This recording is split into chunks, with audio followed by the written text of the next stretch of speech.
اللہم صلی اللہ محمد وعلی محمد۔ ناظرین، آج کا ہمارا موضوع ہے حضرت داؤد علیہ السلام کا حصہ 2۔ آپ جانتے ہیں کہ حضرت داؤد نبی جو تھے انہوں نے 100 سال ان کی عمر تھی، 40 سال تک انہوں نے حکمرانی بہت بڑی سلطنت پہ کی۔ حضرت سلیمان نبی کے جو تھے وہ والد تھے، یا حضرت یعقوب نبی کی نسل سے تھے اور بنی اسرائیل میں سے تھے۔ ان کا لہجہ بہت اچھا تھا۔ جب وہ عبادت کرتے تھے اور پتھر اور پرندے آپ کو جواب دیتے تھے، آپ کے ساتھ اللہ تعالیٰ کی تسبیح و تحلیل بیان کرتے تھے۔ تو حضرت داؤد نبی جو تھے، آپ جانتے ہیں کہ حکم بھی قرآن میں بھی آیا ہے کہ آپ ہفتے کے دن اللہ تعالیٰ نے شکار سے منع کیا تھا بنی اسرائیل، لیکن بنی اسرائیل بہت ہی مکر و فریب میں مبتلا تھے۔ تو وہ ایسا کرتے تھے کہ مکر و فریب کے ذریعے سے انہوں نے سمندر کی مچھلیاں جو تھیں وہ ہفتے کے دن ساحل پہ آ جاتی اور یہ پکڑتے اور کافی پرافٹ کماتے تھے۔ زبور میں انہیں منع کر دیا گیا، لیکن یہ لوگ ہیلے بہانے سے انہوں نے سمندر کے کنارے پر گڑھے کھود رکھے تھے۔ مچھلیاں ہفتے کے دن اس کے اندر آ جاتی، پانی واپس چلا جاتا اور اتوار کے دن دوسرے دن یہ نکال کے یہ مچھلیاں فروخت کر کے سرمایہ کماتے تھے، اور یہ بھی کہا کرتے کہ نبی ہم نے ہفتے کے دن شکار نہیں کیا۔ بنی اسرائیل کے 3 گروہ تھے۔ ایک وہ تھے کہ جو ہر صورت شکار کرتے تھے، دوسرا گروہ وہ تھا کہ جو امر بالمعروف ان کو ہفتے کے دن شکار کرنے سے منع کرتا تھا، تیسرا گروہ وہ تھا کہ جو خاموش تماشائی بنے ہوئے تھے، حق کی خاطر بات نہیں کرتے تھے۔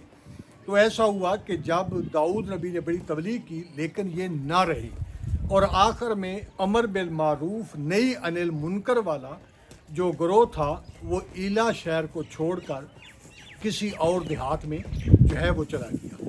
تو 2 گروہ اس شہر کے اندر رہ گئے، ایک خاموش اور ایک جو مچھلیوں کا شکار کرتے تھے۔ اور جو خاموش گروہ تھا وہ یہ امر بالمعروف نہی عن المنکر والے گروہ کو کہا کرتا تھا کہ آپ ان کو تبلیغ کیوں کرتے ہو، ان کو جب یہ رہتے نہیں ہیں تو ان پہ عذاب ہی آئے گا۔ تو ایک دن ایسا ہوا کہ ایلا شہر کے اندر اللہ تعالیٰ نے جب رات کے دروازے بند کر دیے گئے اور یہ سو گئے تو کیا دیکھا کہ صبح جب اٹھے تو ان کی شکلیں بندروں میں تبدیل ہو چکی تھی، مسخ ہو چکے تھے، کونو قرادۃ خاسئین۔ تو دیہات کے لوگوں نے دیکھا کہ آج ایلا شہر کے لوگ باہر نہیں آئے، انہوں نے جا کر دیکھا دیواروں میں تو آگے سارے بندر بنے ہوئے تھے۔ امام جعفر صادق علیہ السلام فرماتے ہیں کہ جو باہر سے لوگ آئے تھے وہ انہیں پہچانتے بھی تھے، یہ فلاں ہے، یہ ایک دوسرے سے بات کرتے تھے، پہچانتے تھے، لیکن یہ 3 دن جو ہے یہ بندروں کی شکل میں رہے۔ تیسرے دن طوفان آیا اور طوفان کی وجہ سے یہ لوگ جو ہے یہ مر گئے۔ داؤد نبی عبادت بہت زیادہ کرتے تھے۔ ایک دن ایسا ہوا کہ آپ سرزمین عرفات میں یہ داخل ہوئے اور پہاڑ پہ چڑھ کر یہ اللہ تعالیٰ سے دعا مانگنے لگے۔ تو ایک دم جو ہے وہ جبرائیل آئے اور انہیں اپنے ساتھ لیا اور جدہ کے پہاڑ میں چلے آئے۔ وہاں پہ ایک جبرائیل سمندر کی تہہ سے ایک پتھر لے کر آیا اور داؤد نبی کے سامنے توڑا، اس سے ایک کیڑا برآمد ہوا اور کہا کہ اے داؤد، اللہ یہ فرما رہا ہے کہ یہ پتھر کے اندر سمندر کی تہہ میں جو کیڑا مجھے یا اللہ کہتا ہے نا تو میں اس کی آواز میں سنتا ہوں۔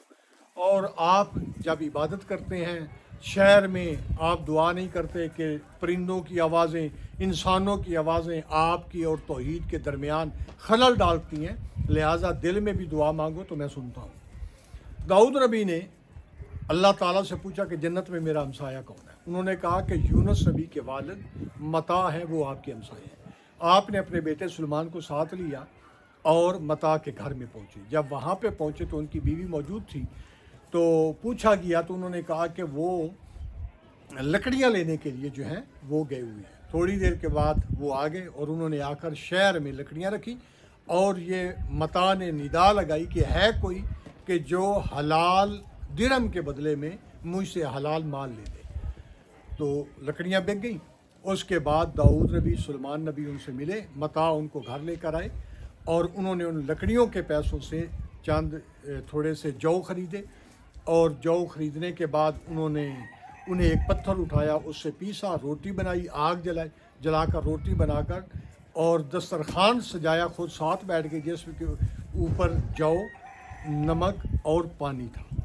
تو داؤد نبی دیکھتے رہے، تو ایک دم متاع نے کہا کہ پالنے والے، میں تیری کس کس نعمت کا شکر بجا لاؤں کہ تو نے مجھے لکڑیاں میں لے کر آیا، نہ میں نے درخت اگایا، نہ میں نے اسے پانی دیا، یہ تیری نعمت کی وجہ سے لکڑیاں میں نے بیچ کے میں پیسے لے کر آیا۔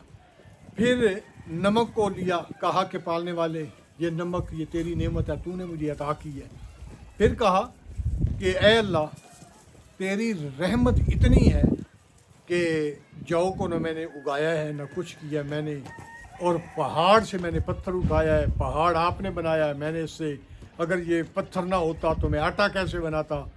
تو داؤد نبی بڑے دیکھتے رہے کہ کس طریقے سے اللہ تعالیٰ کا شکر جو ہے وہ بجا لا رہا ہے۔ تو ایک دم داؤد نبی نے بشارت دی کہ آپ جنت میں میرے ہمسائے ہیں، کیونکہ آپ اللہ تعالیٰ کا شکر بہت زیادہ بجا لا۔ اللہ تعالیٰ نے 1,24,000 انبیاء بھیجے ہیں، جن انبیاء کا ذکر موجود ہے، ہم ضرور ان کا ذکر کرتے رہیں گے، اور امید ہے آپ استفادہ حاصل کریں گے۔ سجاد حسین نقوی، خطیب بریمہ، والسلام علیکم ورحمۃ اللہ وبرکاتہ۔